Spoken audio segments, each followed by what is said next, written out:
বন্ধুরা, আপনারা যদি সজনে পাতা আর চিংড়ি মাছের এই রেসিপিটা আগে কোনোদিন না খেয়ে থাকেন, অবশ্যই একদিন হলেও বানিয়ে খেয়ে দেখতে পারেন।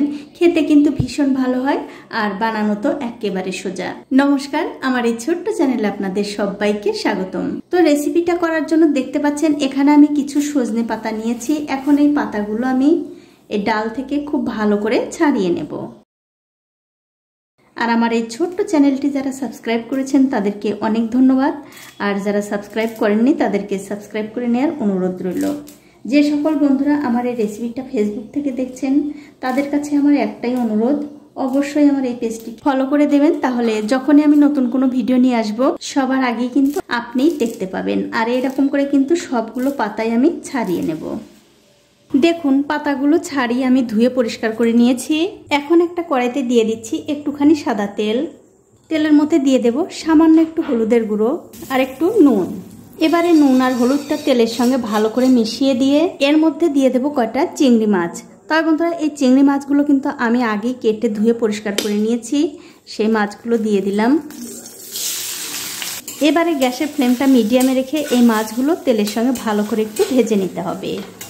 দেখুন, মাছগুলো কিন্তু আমি খুব ভালো করে ভেজে নিয়েছি। এই মাছগুলো আমি তুলে নিচ্ছি। তুলে নেবার পর ওই কড়াইতে আরও একটু তেল দিয়ে দিলাম। এখন ওই তেলের মধ্যে দিয়ে দিচ্ছি একটু পেঁয়াজ কুচি আর রসুন কুচি, তার সাথেই দিয়ে দিলাম দুটো কাঁচা লঙ্কা। এবারে পেঁয়াজ রসুন আর কাঁচা লঙ্কা ভালো করে ভেজে নিতে হবে। দেখুন, পেঁয়াজ রসুন কিন্তু আমি খুব ভালো করে ভেজে নিয়েছি। এগুলো আমি তুলে নিচ্ছি। তুলে নেবার পর ওই কড়াইতে আরও একটু তেল দিয়ে দিলাম। এখন আমি এর মধ্যে দিয়ে দেব আগে থেকে ধুয়ে রাখা সেই সজনে পাতা, তার সাথে দিয়ে দিচ্ছি স্বাদ মতো নুন। এবারে নুন আর সজনে পাতাটা একটু ভালো করে ভেজে নিতে হবে। দেখুন, সজনে পাতাগুলো কিন্তু আমি খুব ভালো করে ভেজে নিয়েছি। তবে বন্ধুরা, এই পাতাগুলো ভাজার সময় যদি আপনাদের মনে হয় এই পাতাগুলো বেশি শুকনো শুকনো হয়ে গেছে, তাহলে কিন্তু একটুখানি জল দিয়ে এরকম করে নরম করে ভেজে নেবেন।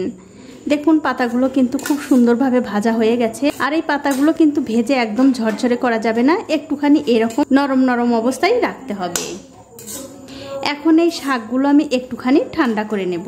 দেখুন, এই সজনে পাতা কিন্তু আমি খুব ভালো করে ঠান্ডা করে নিয়েছি। এখন এই পাতাগুলো আমি একটা মিক্সিং জারে দিয়ে দেব।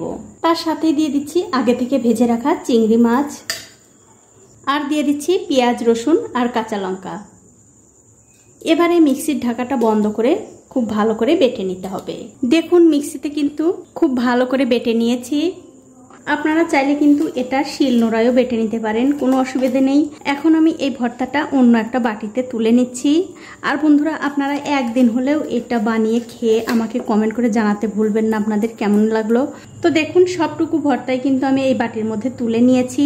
এখন কিন্তু আপনারা এই ভর্তাটা গরম গরম ভাতের সঙ্গে খেতে পারেন। গরম ভাতে যদি এই ভর্তাটা থাকে আর কিন্তু কিচ্ছু লাগবে না। তো বন্ধুরা, আমার আজকের এই রেসিপিটা আপনাদের কেমন লেগেছে? যদি ভালো লেগেই থাকে অবশ্যই একটা লাইক, কমেন্ট আর শেয়ার করতে ভুলবেন না।